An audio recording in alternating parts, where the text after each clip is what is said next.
Chief adviser ওনার উপদেষ্টা বরাবর সুপারিশ করেছে, যেহেতু সংবিধান সংস্কার কাজ চলছে, আমি নিজেও সংবিধান সংস্কারে প্রস্তাব রেখেছি, মানুষের বৈঠক করেছি। দুটি কয়েক নারী মালিক তারা তাদের প্রস্তাবনায় একটা জিনিস নিয়ে আসে, সেটা কি বাংলাদেশের ধর্মীয় রীতিনীতি মানবার কারণে নাকি নারীদের প্রতি বৈষম্য করা হচ্ছে।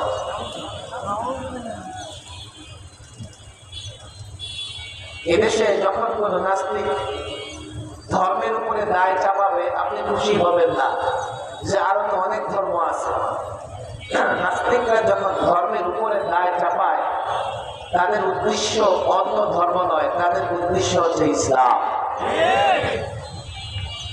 কোথায় ইসলাম নারীদের প্রতি বৈষম্যমূলক আচরণ করেছে? কোথায়?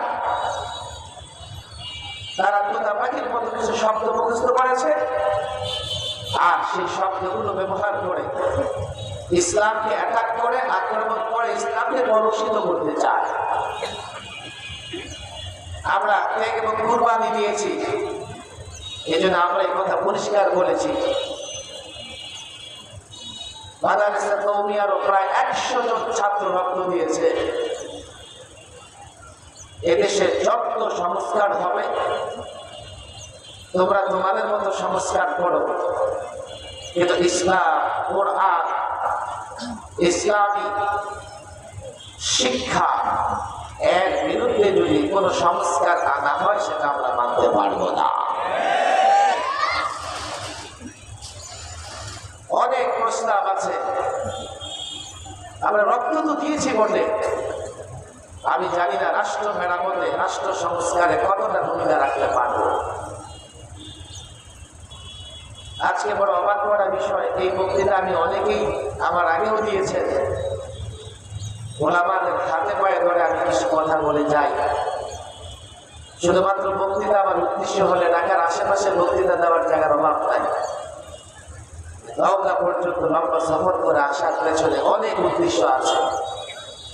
এই মাঠে মাদ্রাসার ছাত্র ওলামায়ে কেরামের সংখ্যা বেশি। আমি লম্বা সময় বুজুর্গদের জোতা সোজা করেছি, জোতা ঠিক করেছি। বাইতুল মুকাররমের খতিব ওবায়দুল হক সাহেব, পটিয়া মাদ্রাসার হারুন ইসলামাবাদী সাহেব, শাইখুল হাদিস আল্লামা আজিজুল হক সাহেব, এরপরে মুফতি আলী রাহিমাহুল্লাহর সঙ্গে ছাত্র জীবন, ওস্তাদ জীবন এবং পারিবারিক জীবনেও লম্বা সময় আমার কেটেছে। শাইখুল ইসলাম আল্লাহ মাহমুদ শফি রাহিমাহুল্লাহ, উনিও যখন জামাতুল ইসলাম গঠন করেন, আমি শুরু থেকে তার সঙ্গে আল্লামা জুনায়েদ বাবনগরীর সঙ্গে কাজ করেছি। কিছু বাস্তবতা আমাদের মানতে হবে।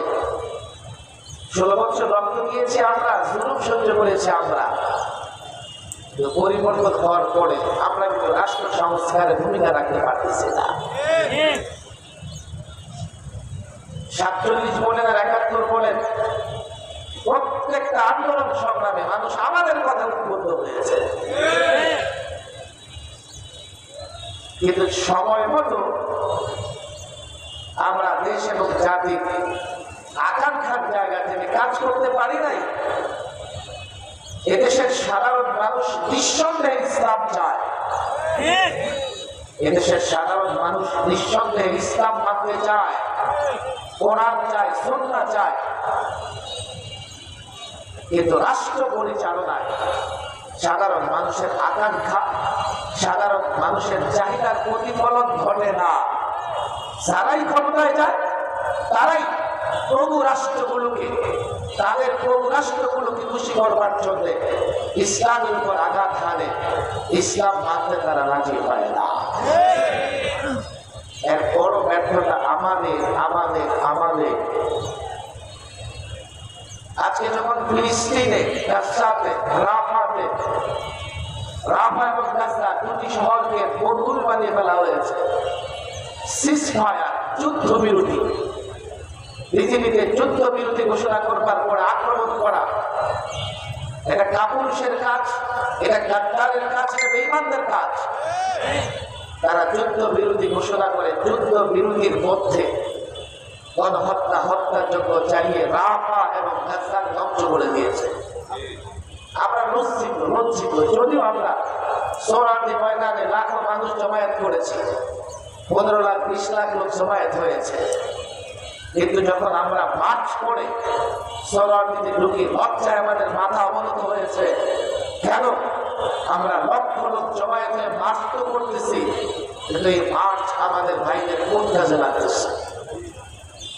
আমরা লক্ষ মানুষ জমায়েত করে মার্চ করে গাছরা তো করেছি, কিন্তু আমাদের এই যুদ্ধ আমাদের এই মার্চ ফর গাজা ইহুদিদের অত্যাচার জুলুম নির্যাতন প্রতিরোধে কতটা ভূমিকা রাখতেছে।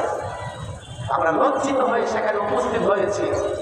আমাদের কিচ্ছু করার নাই, শুধুমাত্র প্রতীকী আন্দোলন, প্রতীকী প্রতিবাদ হিসেবে আজকে যারা বক্তৃতা করছে, আমি যত জোরে বক্তৃতা করি না কেন আমার লজ্জা হওয়া চাই। আমার এই বক্তৃতা আমার ভাইদের জন্য কাজে লাগছে না, আমার বক্তৃতা জালেমের হাত ভেঙে চুরমার করতে পারছে না। আজকে ভারতের মুসলমানদের অক্ষ আয় পরিবর্তন করে 5 লক্ষ অক্ষ সম্পত্তি দখল করবার জন্য হিন্দুত্ববাদী মোদী সরকার চেষ্টা করতেছে।